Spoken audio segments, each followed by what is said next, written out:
warm welcome to tonight's edition of Breeding to Win.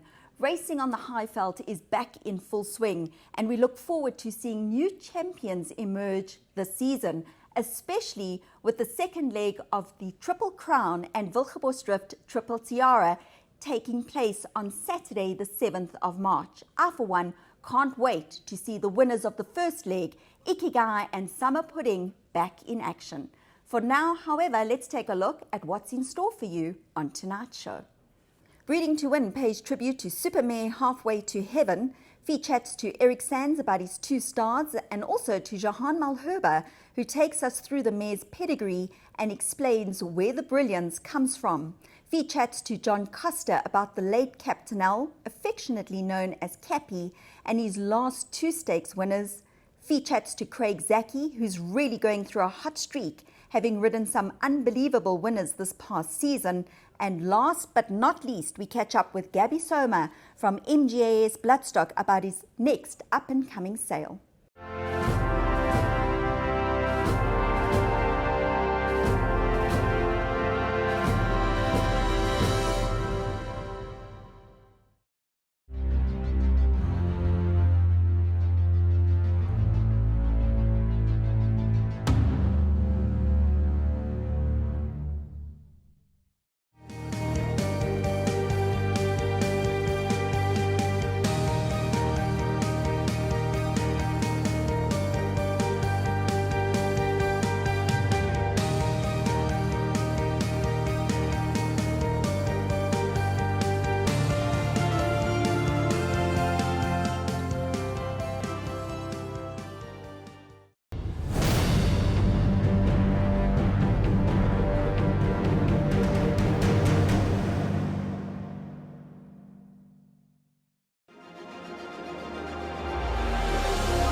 Rainbow Bridge, Hawam and Golden Ducket are all Grade 1 winners. They're also out of the same mare, Halfway to Heaven.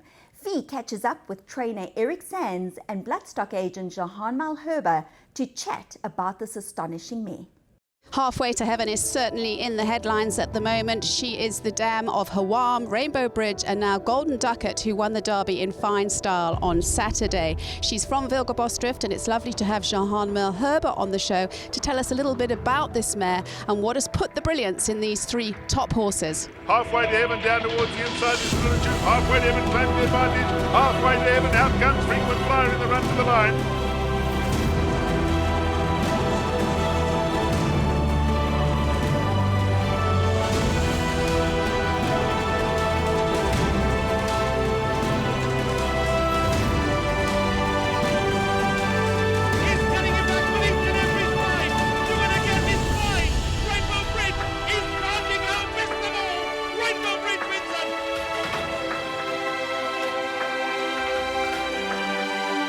Anton's keeping his cards close to his chest on Hawam. Then comes Unagi, further back to Cascapedia. Hawam shot clear, 120 left to go. From South Africa to the world, this is Hawam. This is what he can do. Hawam is special.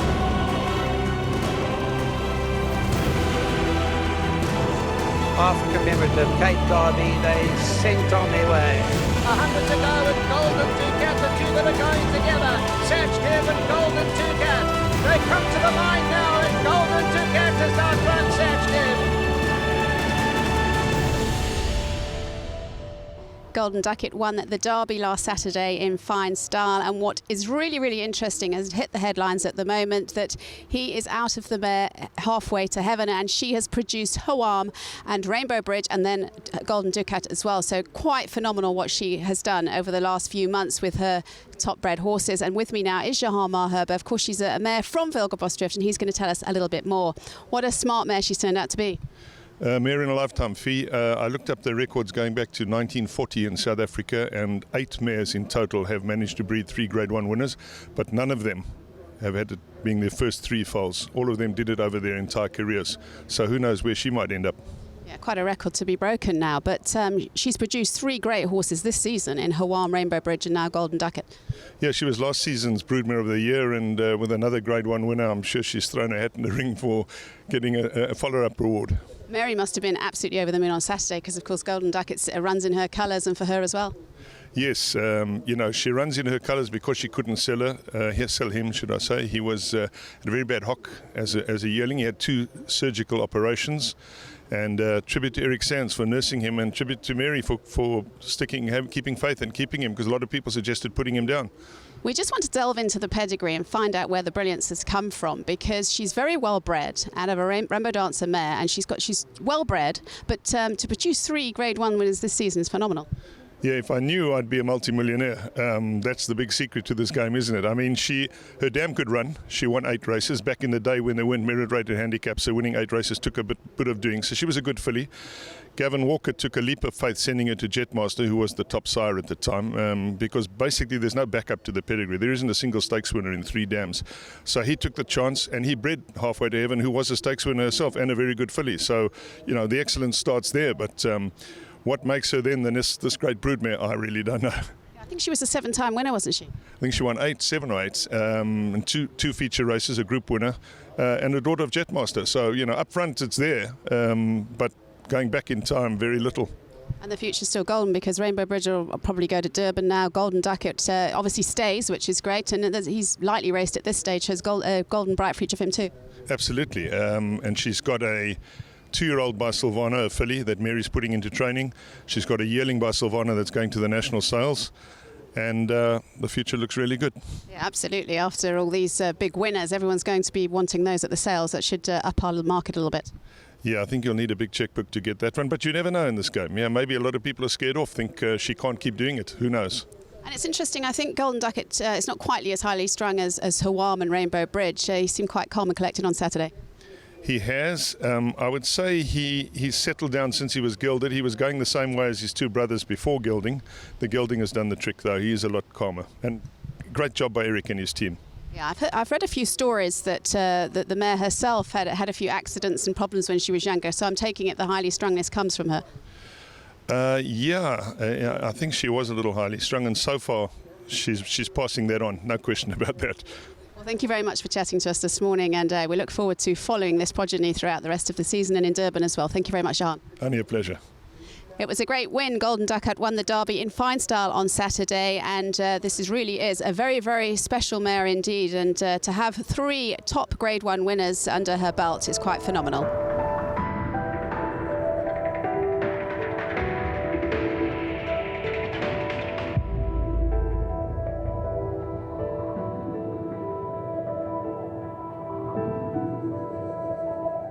Trainer Eric Sands has had a phenomenal couple of years with Rainbow Bridge and now Golden Ducket winning last week's Derby, and it's lovely to be at his stables at Milnerton to have a catch up with him. Eric, you must be over the moon. You've had a great run over the past couple of years. When you get horses like this, it's a lot of luck comes into it, and that you're blessed with them. We're very clever when we get them. We do keep quiet when we buy the wrong ones. But I've been fortunate, and the mayor's been great to me, and Mary, and so many people to thank here. But to have horses like this, it's a blessing. You've obviously been training for a long time and have had many, many successes, but did you expect to be where you are now later in your career, getting these top horses again? It's pretty special. My career was a little bit up and down, I've had some good horses, and I won some big races and that over the years, and then I had that mishap in 2004, and the yard collapsed, and maybe it was just me, my head and that. But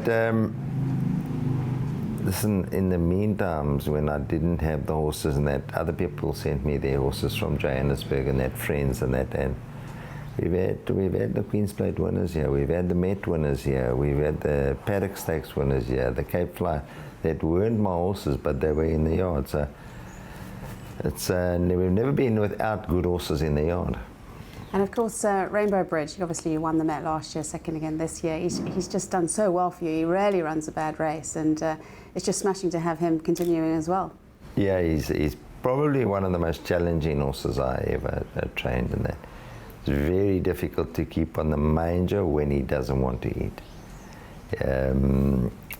and his work, you got to really you got to discuss things with him. You can't just do things with him. He's a phenomenal horse. He just doesn't know how to run a bad race, thank God. Yeah, he's a smashing horse. But halfway to heaven, as you said, the mare's been really, really good to you, and she's done it. What a fantastic achievement for her. 3 Grade 1 winners in the form of Hawam, Rainbow Bridge and now Golden Ducat. And of course, over the season, you had all 3 of them in the yard. For a brief period. I mean, we had them all 3 for 10 minutes while Hawam came to use the scale and weigh her, so we took advantage of that. And then just before he left, Mark and Matthew wanted to leave him here for a few days to look after. It's not as if I had him in my yard and I'm responsible for him. 2 days cantering and 1 day's trotting, or 2 days cantering, 1 day's trotting, whatever. But it was nice to have the 3 brothers here. The 2 of them were next to each other, and then Rainbow Bridge across the way. So it was lovely to see them, to have it. Yeah, but what a thing for that mare. I don't know whether another mare can do that again. 3 champions, 3 Grade 1 winners, and they're quite similar in their sort of attitudes as well, aren't they? I know Hawam's a little bit difficult, Rainbow Bridge is quite challenging, but Golden Ducat doesn't seem quite as highly strung. He was more playful, naughty. And when he was a colt, he was quite impossible to deal with. If you could put him in his place, he took it and he came back at you, and he never did anything with real evilness or anything like that. But he was naughty, and he put a hole in a guy's head, and he bit a guy's hand, and took 2 blokes to do anything with him. And I just knew that, we all knew that we had to cut him and that, but he was just a tall, slabby horse. He was never really ready, and I wanted to give him the benefit of the doubt, let him mature, let him fill out. He never filled out, but he did mature. And also couldn't cut him on a negative note, so I had to wait for him to. He ran 3rd, ran a great race, he won.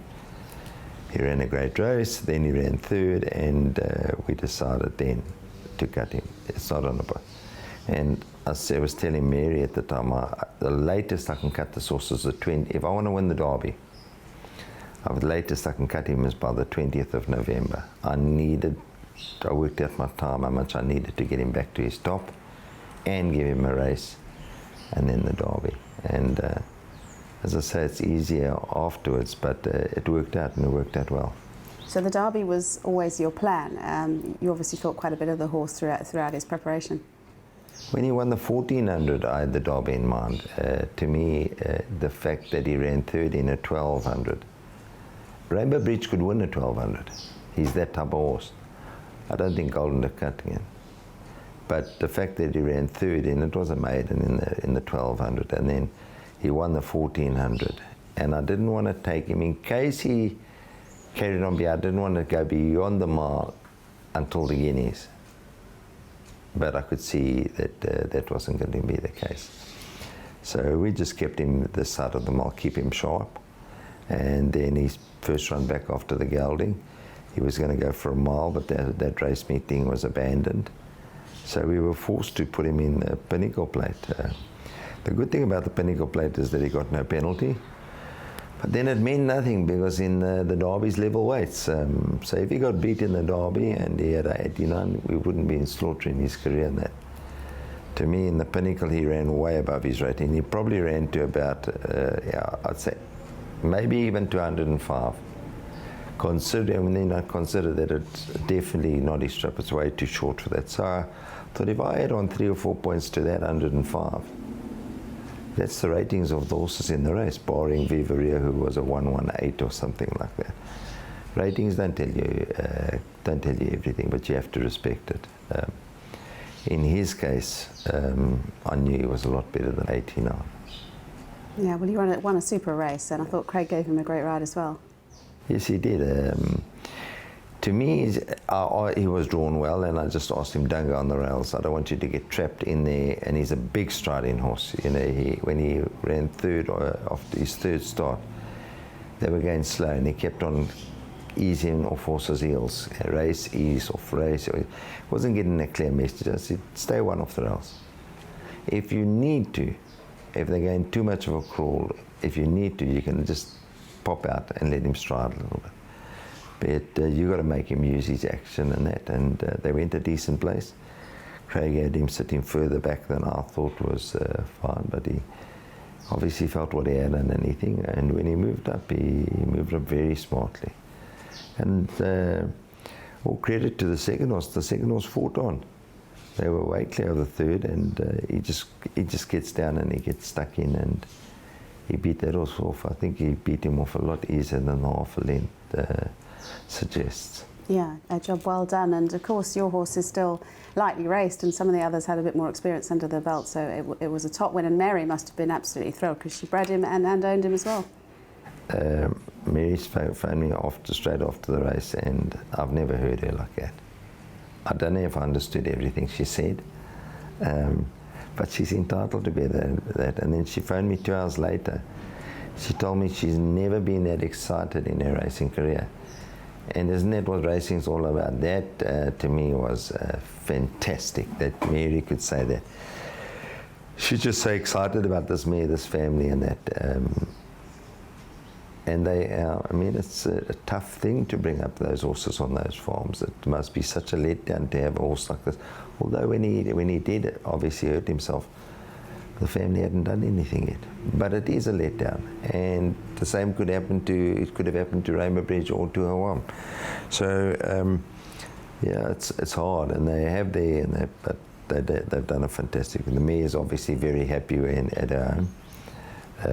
I go see her just about every time I go out there, unless she's gone far bend and I just can't get to where she is. It's like I'd go there. It's like coming to Cape Town and I could go and visit my daughter. It's lovely to train for them. The horses come first, and it makes a lot. She wasn't an easy mare. And to have Gavin Walker there on Saturday was fantastic. He had the mare halfway to heaven, and he bred her. And it's just been such an honour having him, that they've allowed him to still be part of it. He's been to the farms with me. He's gone to visit the babies. Barring the Met this year, I don't think he's missed a race in Cape Town where any of the brothers have been running. Still his family. It's still part of him. And when I was on the podium on Saturday, I was standing next to Gavin, and I got a call from Ormond Ferraris, the maestro. He's, to me, he was a phenomenal trainer, and for him to pick up the phone and phone me at that time to say, and I like phoning him because he makes me sound young. He calls me Boykie, so it's lovely for somebody to call me Boykie at the age of 63. But it was fantastic to get a call from Mr. Ferraris. He said, "I'm glad you beat them, Boykie. I'm bad, my boy. Keep it up." And that was lovely. You know, we sit here and we look clever, and I read some of the newspaper articles. But he's a chestnut, by the way. He's not a big strapping bay, as they say. And he couldn't get to the cells. He never was entered for the cells. So there were a few misquotes there and that. But you're not clever when you have horse like this. They do the work. They are the individual, or they're not the individual. You just got to look after them and learn their idiosyncrasies and that. So I'm fortunate. I must say the gods have smiled on me, and do your job and just carry on. I'm very happy. I never had a good horse like him at Rainbow Bridge for a few years. And now we seem to have a nice little string. We got a small string. I choose to keep it a small string. I don't want it bigger. But we're fortunate. We certainly are blessed. Saturday must have been a very emotional day for you, because you've had those wonderful days with Rainbow Bridge, and then again with Golden Ducat, and your family there supporting you. It was just a great day, wasn't it? My son explained to me in the car on the way to the racecourse. I actually was swearing him at the time that he's never been to a race meeting where I've won more than a listed race. I didn't want him to tell me that the day of the great one. But he was there, and my daughter was there, and to have Gavin Walker there, and two older friends there. Mary and them couldn't be there. Jess couldn't be there. But they were there in heart, I'm sure, 10 times, and listening to Mary especially. And then Gail at the farm went into the paddock with Halfway to Heaven and listened to the commentary on the phone with the mare. So, it was a great day's racing. We hit the too many seconds. You can never hit enough seconds, but between second and first is a big thing. Mentally, the pocket, everything, your heart, it hurts. But we had so many seconds in the group races this season. It's nice to cap it all, the last possible one that we could do for the Cape season, to win with this horse, and the way and manner in which he won. Yeah, finish off with a bang. It was absolutely fantastic. And going back to Halfway to Heaven, what a phenomenal mare she is now, having those 3 Grade 1 winners. And I was reading something about her early life when she almost died and was drowned and all sorts of things. I was reading an article. She had a bit of a rough passage as well, and then she nearly lost her life being hit, I think it was, or something. I was reading all the Gavin Walker stories. So she had quite a rough start, but she ended up winning about 7 races, I think. She won 6 for me and 1 for Mark. When Gavin sold her, she won a listed race for Mark. She was a very good filly. I mean, she only raced for the first time as a 4-year-old. So the family looks like you just got to, things happen. If you get hurt early, then you got a decent horse. If you don't get early, then you got to be concerned. On Saturday, I went to find Mark de Kock was on the course, and I went to find him, and I said to him, I'm so glad I haven't got the Silvano filly, who's Awam's full sister, who's a 2-year-old. He said, because the pressure's on you. And just joking, he told me to go away. Not in the nicest way, but fantastic to have a dig at each other and be so happy for the family. Yeah, that's right. She's got some more coming along, and I believe she's got one going to the sale as well. So the checkbooks better be big, because they're going to be worth a lot of money now. You know, they are worth a lot of money, but you have to have a buyer, and you have to have the underbidder. And last year when they sold that horse from Wilgenbosdrift, there were 2 big buyers after the same horse, the Sheikh and Hong Kong Jockey Club. Not necessary to say you can have both of them on the same horse this year. And barring them, I don't know who's got that type of money that is. Personally, I am biased, so I haven't seen a winning as nice as him for a long time. He's gone through some funny stages now, and that's growth spurts. But he's seriously a nice horse. Yeah, it's going to be difficult to get your hands on him. But many, many congratulations for a fantastic season. And may we say the future's golden. Thank you very much. Thank you very much, Eric, Thanks for taking the time to chat. And best of luck, whichever way you go with Golden Ducat and, of course, Rainbow Bridge in Durban. Thank you. Always lovely to be here at Milderton chatting to Eric Sands. He's got a great string going forward, and we wish him all the best for the Durban season or Cape Town, whichever way he may go.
Champion sire Captain died at the age of 20 in 2017. However, his legacy continues to live on to this day.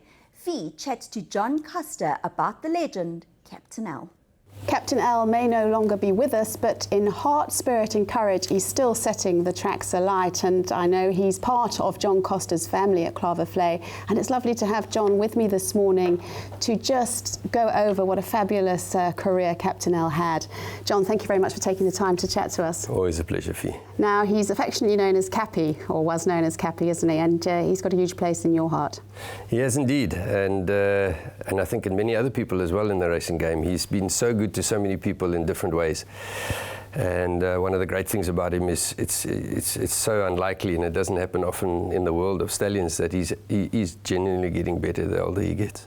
Well, let's go back to scratch. He's by Al Mufti. He was by Al Mufti himself, out of Complete Warrior Mare Off to War, and trained by Vaughan Marshall. And I remember many years ago when I first came to the country, coming out to see you at the old Claverflay and him standing there in his box. And did you ever imagine how good he was going to be?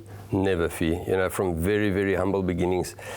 I'll never forget Off to War, his mum, she won 3 races, and when I met Uncle Manny, I'll never forget having the thought, and he said to me, would you like to take her back to stud? And remembering so clearly saying, oh, Uncle Manny, you know, I couldn't say it to him, but, you know, she's not really well bred at all, you know. I think the first bit of bold black type was in about her 2nd dam or 3rd dam. And just clearly remembering, you know, I don't really think that this mare will make it at stud. And how wrong I was, you know. She's been the most phenomenal mare, and you see them pop up every now and then. I mean, Mary now with Halfway to Heaven. I mean, what a phenomenal mare. And you get these mares that actually change your life.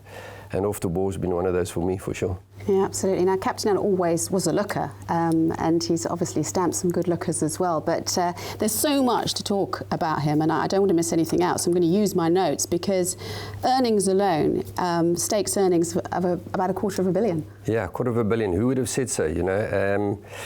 And when you take his stats, you always compare the stats with stallions around the world. And we know that they're different racing jurisdictions, and we know that some stallions are turf stallions and others are dirt stallions. But one of the great is the TRC. I always look at the TRC because you know, it takes all the stallions into consideration, where they're racing, the opposition that they're racing against, and they do it over a 3-year period. And he's got to as high as 15th in the world, and that is just phenomenal. And I don't want to make comparisons with other South African stallions, but none of them are even close to getting to where he was, and he's been consistently in the top 30. Over the last 3, 4, 5 years. So, you know, that in itself just shows you what an extraordinary stallion he has been. Yeah, absolutely fantastic. And 23 Grade 1 winners and still counting. Yeah, and that's phenomenal. Again, you go and look at all, you know, the good stallions around the world and see how many Group 1 winners they've had. And obviously, you know, you can't compare to horses like Galileo. But 23 Grade 1 winners, 8 Oxford champions. And if you go through the list of them and see how many Grade 1 races they've won, and interesting stats with him are, you know, that although he was regarded primarily as a 2-year-old sire, most of his graded winners have come at the age of 4, which also is phenomenal because he's so versatile. He gets plenty at 2, he gets a whole bunch at 3. Colts, fillies, they sprint, they're great milers, they stay. So, you know, really, really versatile stallion. And of course, you know, you'll get onto his breeding now, but he's, you know, he's going to start having sons at stud, and his fillies are really becoming great broodmares, you know. Well, let's just name some of those Equus champions, the 8. All is secret, always in charge, captain of all, and of course Casimir, who won again the other day. Yeah, Casimir's been fantastic, you know. I said earlier on, he's touched so many people's hearts, and if you speak to David and Deanne Nagel, you know, they've had 2 or 3. They've had Captain America, and they've had Casimir now, Albert Mooney. So they absolutely love him. Peter Doyle, you know, he's been involved.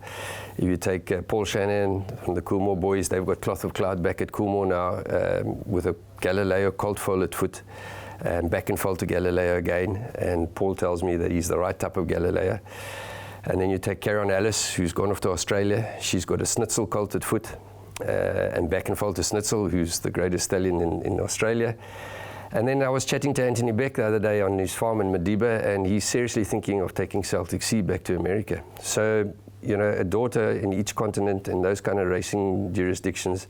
It's just phenomenal to think, you asked me the question, did I ever think he'd get to this kind of, I wouldn't have, in my wildest imagination would I have dreamt that he would have got to this stage. Yeah, and looking at the list of earnings, I think the highest one is Captain America down to Snow Dance, but 2 million there in earnings, quite phenomenal. Yeah, listen, I think Captain America is over 6 million, but if you compare to what they cost, it's amazing how well the owners have done out of them. So, from all in all, whether it's an owner, whether it's a trainer, whether it's a jockey, breeders, everybody who's had anything to do with a Captain Al has come out, not just spiritually well, but financially as well. And if you think he's had 76% winners to runners, I mean, that's 3 out of every 4 runners is a winner. 10% stakes winners to runners. It's just phenomenal stats. And then Captain Lars in the UK as well. Captain Lars, well, he's been a phenomenon. I mean, to be awarded champion all-weather horse in the UK is phenomenal. And out of his 24 wins, 19 have been in the UK. And on 2 occasions, he has won 3 in a row within 7 days. I mean, that is just amazing and something to be really, really proud of. On the farm around the dam, we plant trees in memory of all our great horses, and we've identified a little patch there where we're going to plant 24 trees for Captain Lars. So that's also special. Amazing. And One World, obviously winning the Met as he did. What a smashing looking individual he is. And now the question now is out, when he will come to you at Cloverflay. But you've also got William Longsword and all those youngsters, as you just spoke about. And William Longsword was very, very well bought at the Cape Premier Yearling Sale by a lot of international visitors. Yeah, so we're very excited about his sons. Al Mufti had 4 sons at stud, as far as I remember. 2 of them were outstanding. Victory Moon was very unlucky to pass away at an early age, and of course Captain Al's done very well. So 50%, I mean, is phenomenal. From Captain Al's point of view, and it's also been later on in his career when he's been getting the better mares, because he had a very, very humble start. I mean, the mares that he got in the beginning were not the best mares. But Captain of All has had a wonderful start to his career. He's up in the top 3 on the 2-year-old size list. He's in the top 6 on the 3-year-old size list. Also getting a lot of winners, a lot of placed horses. So they're very genuine horses. William Longsword, as you know, a wonderful racehorse. As I always say, I've never had it where 3 jockeys have bought a share in a stallion. And they sat on him, and they've said to me he's been one of the most amazing horses they've sat on. And to average 400,000 Rand with his first crop on a 30,000 Rand service fee was awesome for the breeders. They looked the part, they look like him, and he's a smashing looking horse. One World's not cut and dried. There's quite a few offers out for him there. He's certainly not destined for Cloverflay at this stage. But it's great to see so much interest in him from so many different quarters. And it just shows, I'll never forget chatting to Ken when he ran second in the Queen's Plate and chatting about whether he should be running in the Met or not. And, there were great discussions, and there were a lot of people involved in those discussions. And then for him to actually come out and do it the way he did it, because MJ rode one of the most magnificent races I've ever seen in my life. With a horse that they were a bit worried about his stamina, to go out there and lay up second and to run the fractions that he ran just showed, because the third horse and behind were quite a bit behind them. So they'd obviously, it put a huge amount of pressure on the rest of the horses in the race. So to go out and win the race like that, to be headed by Rainbow Bridge and then to fight back like he did with the courage that he showed, was for me one of the great races I've ever been involved in. And he's just a superb, smashing looking horse. And to have another son going to stud one day out of a Giant's Causeway mare by Captain Al is very, very exciting for South Africa, I would think. Couldn't agree more. And, as I said, Captain Al had a huge, huge place in your heart, and to have his sons coming back to you must be just wonderful.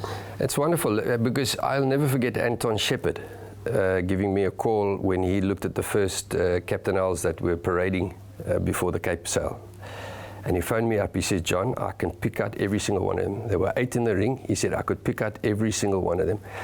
And, William Longsword's doing exactly the same thing. He's stamping his stock. It's unbelievable how he's stamping them. And One World, to me, is the same type of horse. I think he's going to do exactly the same thing. I think he's going to stamp them, big, bold horses, big set of jowls, wide between the eyes, great depth, very, very good balance. And this is what we've come to expect from Captain L. Yeah, and another topic, you sent me a very interesting article about the importance of thoroughbred inbreeding. It's becoming more and more popular over the last 45 years. Well, that was actually, it was a study done by Emmeline Hill at the University of Dublin. And she tested 10,000 racehorses from all the major jurisdictions around the world. And the scary part of it is that 97% of them have traced back to Northern Dancer. And her whole line is that this is actually quite dangerous for the game, and we need to outcross. We really need outcrosses in the game. And of course, Captain L doesn't have a line of Northern Dancer in his pedigree. So Roberto, I dare say, is a dying breed around the world. And we have Captain L in this country, and it's certainly been my mission. I've made no secret of it, and I will be judged one day, harshly or not. But I'm absolutely determined to keep the Roberto line going in South Africa, and hopefully, one never knows, hopefully one day, our borders open, our horses race around the world. You never know. This is what dreams are made of, and this is why this is such a great game. They might be coming here one day looking for a line that's basically extinct around the rest of the world, but still strong in South Africa, and that's the Roberto line. Yeah, it's a very good story. And Captain L, I mean, he left you, what, 2 years ago already? It doesn't seem that long ago, but you've got that lovely statue on the farm, which is just lovely to see every time you drive up your driveway. But it's great to see that they're still winning on the track now, a couple of years later, and there's a lot more to come. There is Fee. I was with Vaughan the other day, and he showed me a 2-year-old there. Wow. Looks the part, and Vaughan's very good at calling them early in their careers. He told me that William Longsword would win the Guineas when he was a 2-year-old. He told me that One World had a massive big race in him sometime in his career, and he's told me again about this horse. So Vaughan and Captain L, they're also synonymous with each other. And Vaughan, I don't know what it is about Vaughan, but he's a great picker of horses and a great trainer, but he knows how to find the Captain Ls. And he found this colt for Ken Truter as well, funnily enough. So yeah, there's plenty more to come. Yeah, and Captain L stamps them so well. They're so strong and well put together. They are, and I think that's part of his success and why they're not only courageous horses, but they're well conformed. They're great in the sales ring, and they're very sound. They can race up to 5-6 years of age. So he's one of those few stallions, if you're lucky enough that they cross your path, which I was, and I give all the credit to him. If you're lucky enough to get a stallion like that, it makes this game the most beautiful game ever. And all your family grew up with him. Just having him around must have been great for the children and everything on the farm. Yeah, and they're always still keen and they're all interested. And, whenever we talk about... And that's the great thing, even if you're not really in the game, they love the game. But there's always that connection with Captain L, so they can always pick up a conversation with anybody in the game.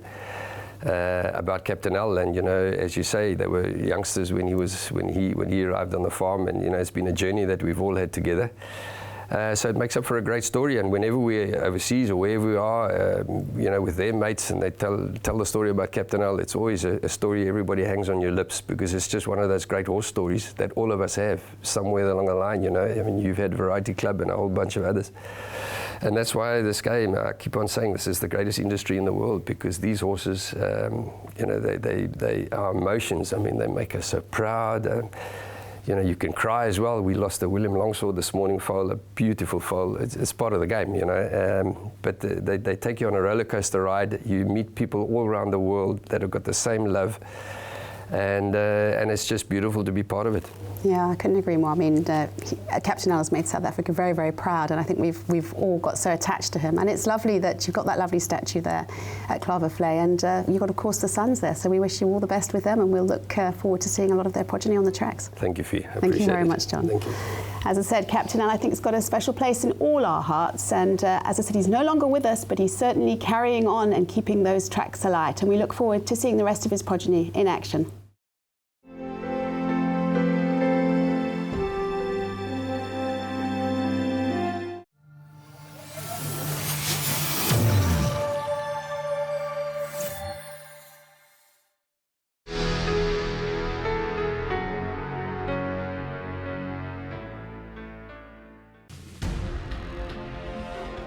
And here comes Fire Away! Fire Away in the Danger's Hour. After a double hip operation last year, Craig Zaki couldn't have wished for a better start to the 2019-2020 racing season. Fee catches up with Craig and chats to him about his recent success. Craig Zaki has had a phenomenal Cape season, riding 3 Grade 1s, Mississippi Burning in the Fillies Guineas, Vardy of course in the Queen's Plate, and then Golden Ducat in last weekend's Derby. So an absolutely amazing season for him, and it's lovely to catch up with him here at Kenilworth this morning. Craig, you must be so thrilled with the way this season has gone for you.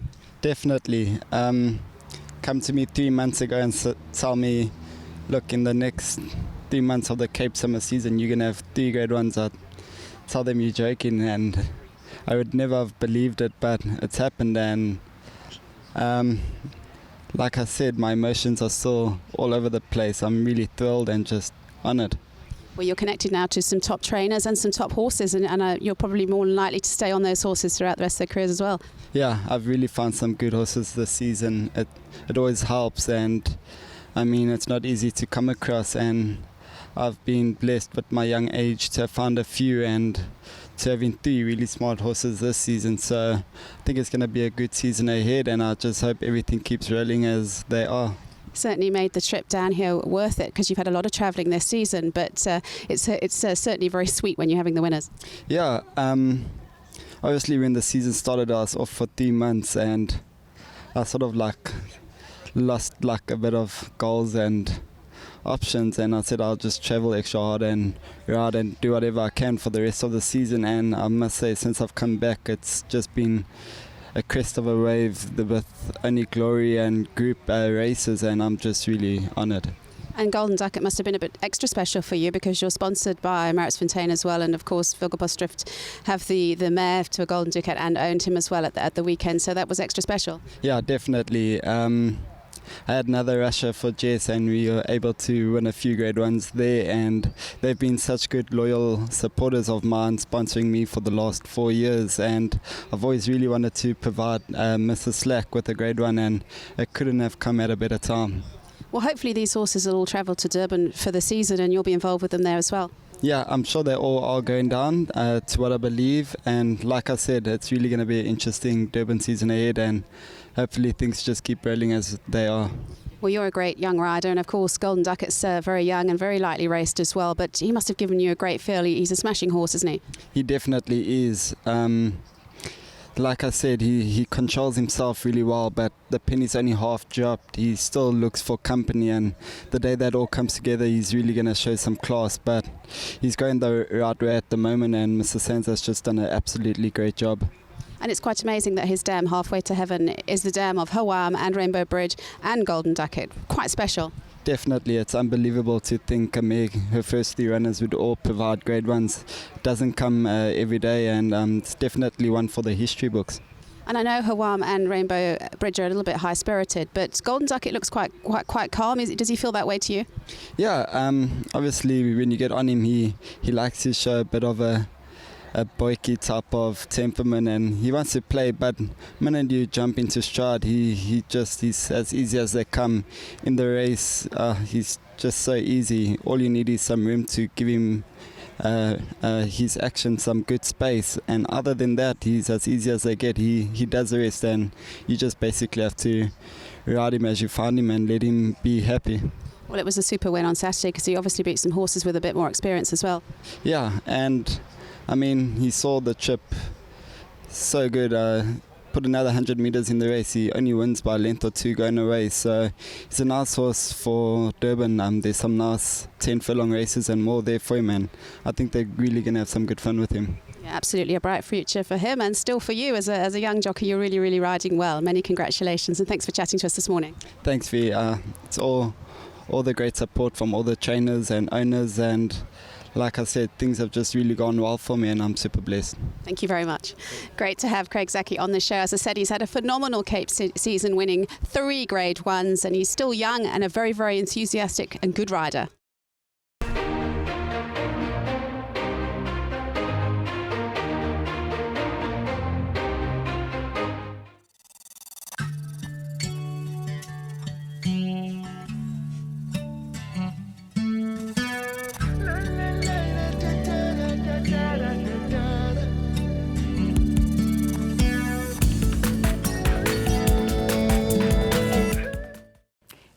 MGS Bloodstock had their inaugural sale in December last year. They're already gearing up for their second sale coming up shortly. And to tell us more about it, it's lovely to have Gabby Soma back on the Breeding to Win show. Gabs, tell us about the sale. Thank you, Jules. Once again, I'd like to take the opportunity to thank everyone for allowing me on the show. And it's crazy how time flies. So the first sale was really a massive success. We turned over just under 3 million rand in turnover, which was phenomenal for a first sale. And horses have actually done really well since that sale. There's been a couple of winners from the sale. A horse like Baby Let's Mambo, who never got a bid, 5,000 would have gotten you the horse, went and earned 55,000 2 weeks later. There's been Pinch Pot, Sullenberger, Arctic Princess, all winners.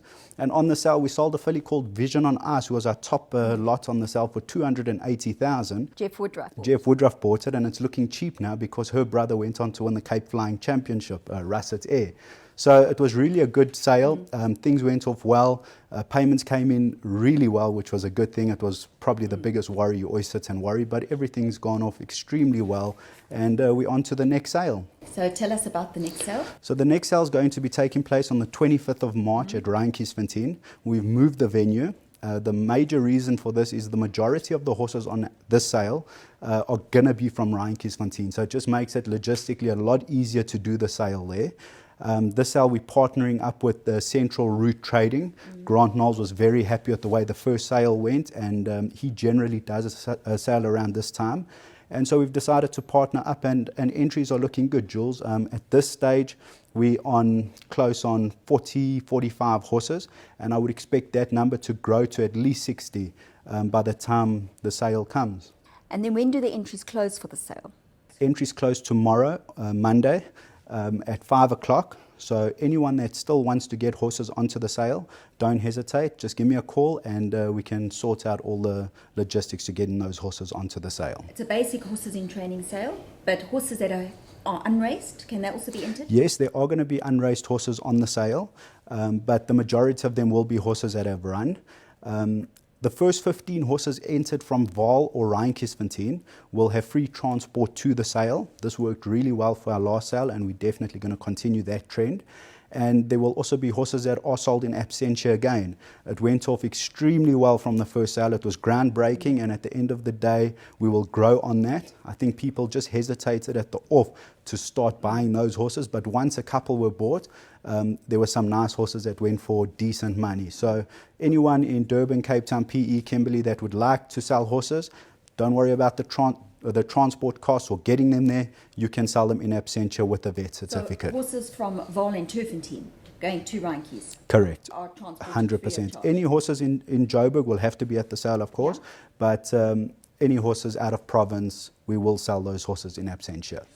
Your last sale looked to be successful, Gabs, but behind the scenes, there are always little hiccups that you kind of experience. Do you feel more positive going into your second sale? Jules, there weren't too many hiccups, but it was eye-opening. Being the first time we did it, I didn't realize the influx of people that would arrive on the day to get buyers' cards, etc., etc. And now that I'm aware of it, I'm sure it will go a lot smoother next time.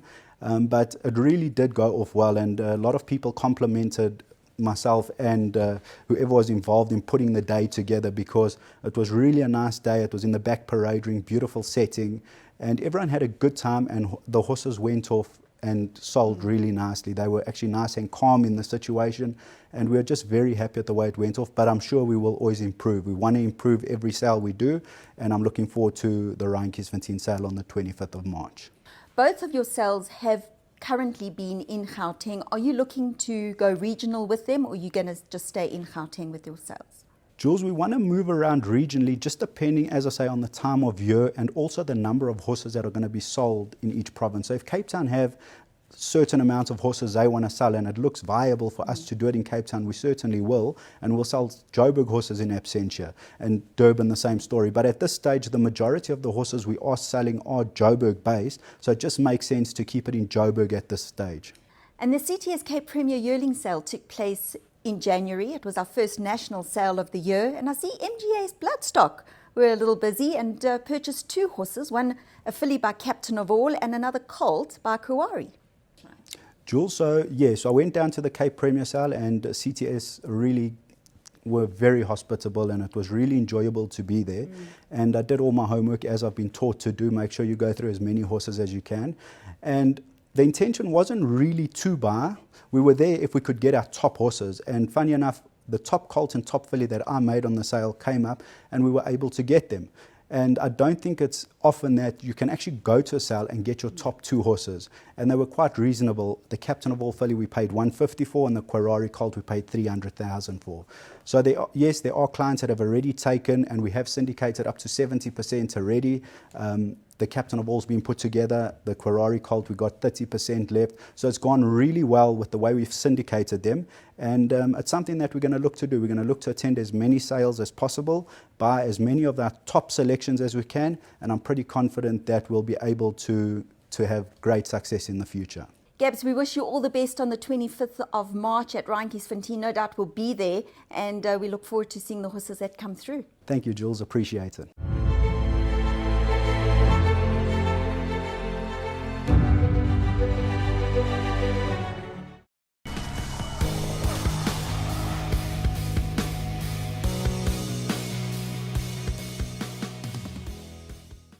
Well, that's a wrap for this week's edition of Breeding to Win. We're playing out with the amazing opening sequence of last week's Asian Racing Conference. From myself, Julie Alexander, and the rest of the team, good night.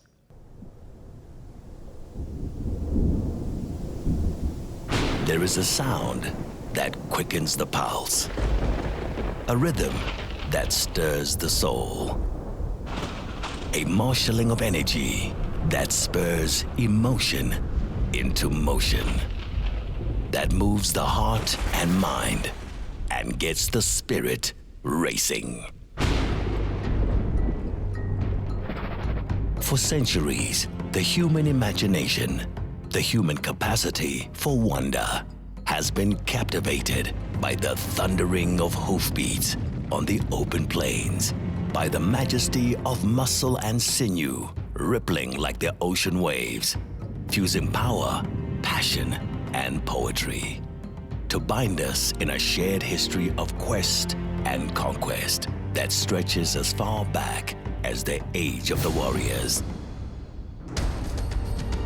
The nomadic tribespeople of the Central Asian steppes, who first harnessed the strength of the wild horses, unlocking the potential of their bloodline, their natural ability to challenge the wind, and setting in motion the chain of progress and evolution that would turn thunder into lightning and give rise to the bold and colorful endeavor that we today know as the sport of kings. More than a fiercely competitive sport, more than a grand and thrilling spectacle, more than an art, more than a science, more than an industry that creates jobs and wealth, that generates billions in revenue across the globe.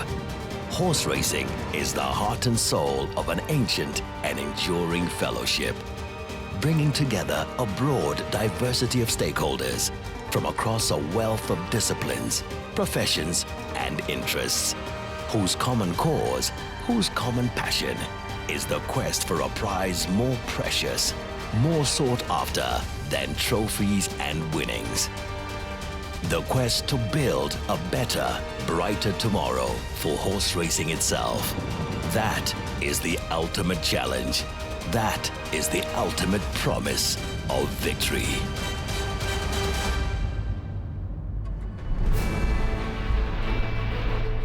To unlock the true potential of this most magnificent pursuit, to celebrate its dazzling aura of drama, of glamour, of action, to bring a new generation of enthusiasts into the field, to foster goodwill, to promote investment and competition in every corner of the globe, where hoofbeats thunder, where pulse beats quicken, where grace and speed embolden the age-old connection between rider and steed.